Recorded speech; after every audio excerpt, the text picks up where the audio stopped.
4 Şubat 2025 tarihinde saat 10'da Marmara Denizi'nde 7.5 büyüklüğünde bir deprem meydana gelmiştir.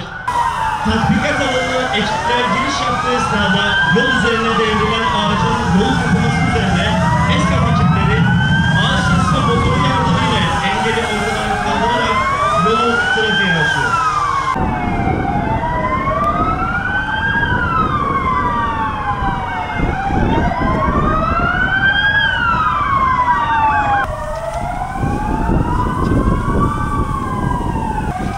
Deprem bölgesine intikal eden ESKAT ekipleri kimyasal gaz kaçağı, doğal gaz kaçağı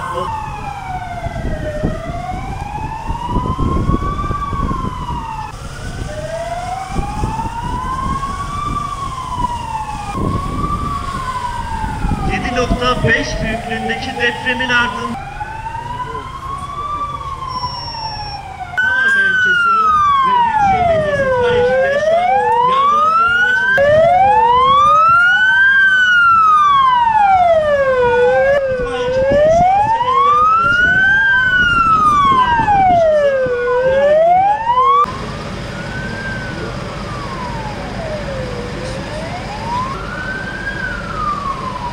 Yok yani hiç kamerada görüntüsü yok bu arada.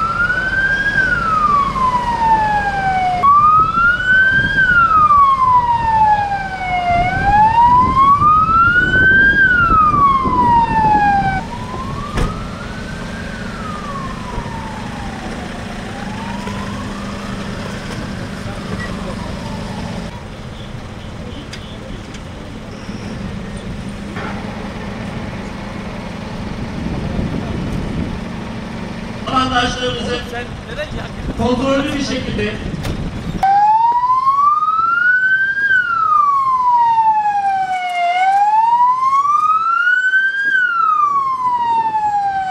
ekip personeline ekip amiri bilgi vermek için toplantı halindedir. Kısmen çöktüğü, başka bir binanın ise tamamen Açık mı? Açık mı? Enkaza giriş tarafında. Kırmızı araç içerisinde. Ona girelim bundan dolayı.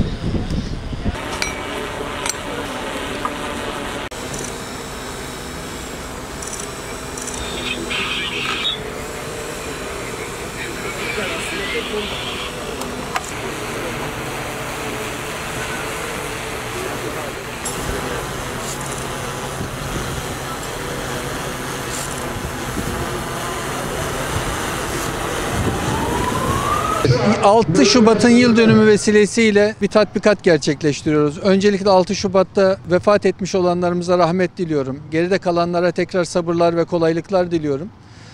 Belediye olarak biz depreme olabildiğince hazır olmak adına bir gayret içerisinde olan, Esenler Belediyesi bir gayret içerisinde olan bir belediye. Deprem öncesi, deprem esnası ve deprem sonrası diye ayırabileceğimiz 3 başlığımız var. Deprem öncesi kentsel dönüşümle ilgili, daha güvenli binalarla ilgili çalışmalarımızı yürütüyoruz. Bir deprem yaşandığı anda ne yapabileceğimiz, kendi kabiliyetlerimizi, kendi becerimizi, performansımızı test etmek adına da bunu bir vesile olarak bugün kullandık. 7,5 büyüklüğünde bir deprem oldu ve biz de bundan ilçe olarak etkilendik. Yıkılan binalarımız var, kapanan yollarımız var, patlayan sularımız var, yangınlarımız var. Bunun üzerine geliştirilmiş senaryo üzerinden ekiplerimiz şu an kendi çalışmalarını yürütüyorlar. Hem bu olaylara yetişme sürelerimizi hem yetiştiğimiz andan itibaren becerimizi, performansımızı test ediyoruz şu an. Burada gördüğünüz sahada şu an arama kurtarma ekiplerimizin çalışması var. Şu an enkazdan canlı çıkartma ile ilişkin bir faaliyet yürütüyorlar. Ama masa başında da 23 tane ekibimiz var. O 23 ekibimiz de gerek barınmaydı, gerek gıdaydı, gerek ulaşımdı, transferlerdi. Bunlarla ilgili kendi senaryolarını şu an masa başında yürütüyorlar, devam ettiriyorlar. Biz olabildiğince Allah'tan böyle bir şeyi bize yaşatmamasını dua ediyoruz ama yaşarsak da bir Esenler Belediyesi olarak en hazır şekilde bulunmak adına bugün bunu kendimizi test eden, tecrübemizi geliştiren bir gün olarak değerlendirdik bugünümüzü. Sonunda da eksiklerimiz, daha geliştirmemiz gereken şeyler varsa onları da tamamlayacak şekilde planlamamızı yapacağız inşallah.